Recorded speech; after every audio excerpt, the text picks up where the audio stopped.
In every century, a few minds appear who seem to think not just ahead of their time, but beyond it. One of those minds belonged to a man who dreamed in lightning, who imagined a world powered by invisible waves. His name was Nikola Tesla. Born in an age when electricity was a mystery, Tesla envisioned light for every home, power for every soul, and knowledge shared freely across the earth. It was the summer of 1856 in a small Croatian village called Smiljan. A fierce storm raged outside as a baby took his first breath. The midwife, frightened by the lightning, whispered, "This is a child of the storm." Tesla's mother smiled and said, "No, this will be a child of light." His father, Milutin Tesla, was a priest, a man of words. His mother, Juka Mandic, though never formally schooled, had a remarkable gift for creating tools and devices from scraps. From her, Nikola inherited his imagination and engineering instinct. As a boy, he was quiet and curious. He could see machines in his mind, turning, moving, working, all before building them. Later, he would call this his visualization gift. To him, ideas weren't sketches on paper. They were living blueprints inside his brain.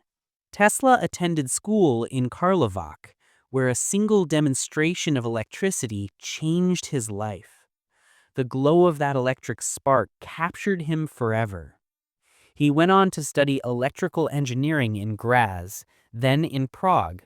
He was brilliant, but never finished a formal degree.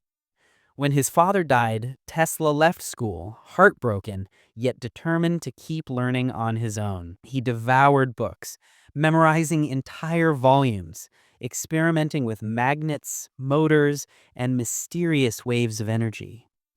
While working for electrical companies in Europe, he began to form a radical belief that alternating current, AC, electricity that flows back and forth, was far more efficient than direct current, DC, which only flows one way. To most engineers of his day, that idea sounded absurd. To Tesla, it was the future. In 1884, with just 4 cents in his pocket and one enormous dream, 28-year-old Nikola Tesla stepped off a ship in New York City.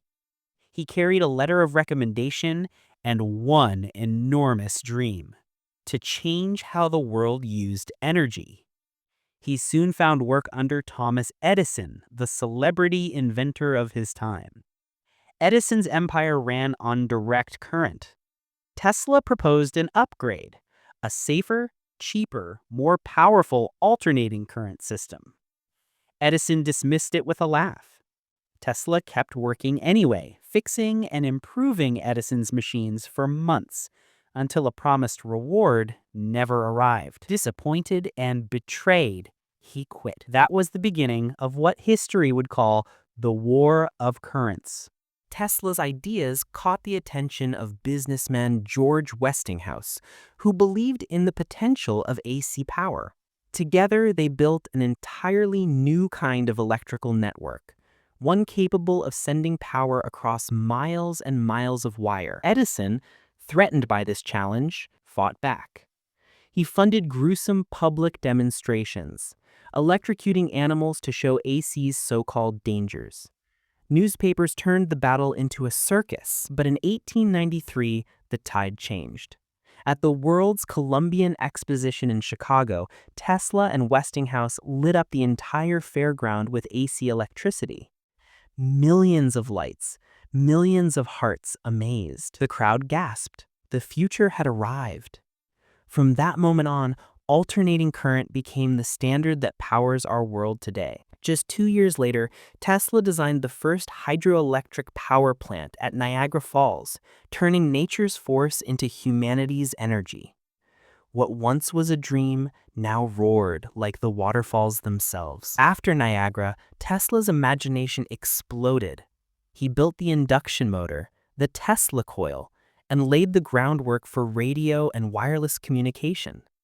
In 1898, at Madison Square Garden, he unveiled something the world had never seen, a small boat moving by itself. Hidden behind the curtain, Tesla controlled it using radio waves. The audience gasped. Some shouted that spirits were involved. Tesla just smiled. To him, it was simple physics and a glimpse of tomorrow. He began dreaming of global wireless power, a planet where energy flowed freely through the air, no wires, no limits. This dream became the Wardenclyffe Tower, a massive structure meant to send electricity and information across the world. But investors grew nervous. How will we make money, they asked, if energy is free? Funding dried up, and the tower was abandoned before completion. Still, Tesla never believed.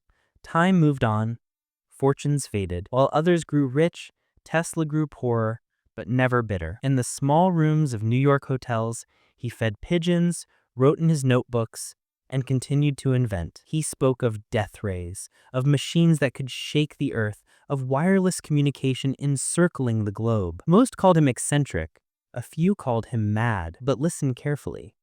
Many of those ideas later became real. Radar, radio, remote control, even the foundations of today's wireless world. On January 7th, 1943, Nikola Tesla died alone in room 3327 of the New Yorker Hotel. He was 86. The man who gave light to the world slipped quietly into darkness. Yet the glow he created has never gone out. Tesla left not only inventions, but thoughts, deep, poetic, and prophetic. He once said, "If you want to find the secrets of the universe, think in terms of energy, frequency, and vibration." To him, everything, sound, light, even thought, was vibration, interconnected and alive. Another time he said, "The present is theirs. The future, for which I really worked, is mine." And how true that became. The technologies we rely on, from power grids to wireless networks, carry his fingerprints. He advised young inventors, "Be alone. That is the secret of invention. Be alone. That is when ideas are born." Solitude for Tesla wasn't loneliness. It was communion with the universe itself. And his warning still rings true today. The scientists of today think deeply instead of clearly. One must be sane to think clearly, but one can think deeply and be quite insane. Finally, with quiet confidence, he said, "Let the future tell the truth, and evaluate each one according to his work and accomplishments." The future has spoken. It calls him a genius. Today, the name Tesla lives everywhere. In textbooks, in laboratories, even on electric cars racing silently down the highway. The scientific unit for magnetic field strength bears his name. The dream of renewable wireless energy, still unfolding, began with him. Tesla proved that imagination is not fantasy. It is the first spark of progress. He showed that real genius may be ignored, ridiculed, or forgotten until the world finally catches up. So the next time you flick a switch and light fills the room, remember the man who saw the world not as it was, but as it could be. "The future," he once said, "is mine." This was the story of Nikola Tesla, the man who dreamed the impossible and turned lightning into light.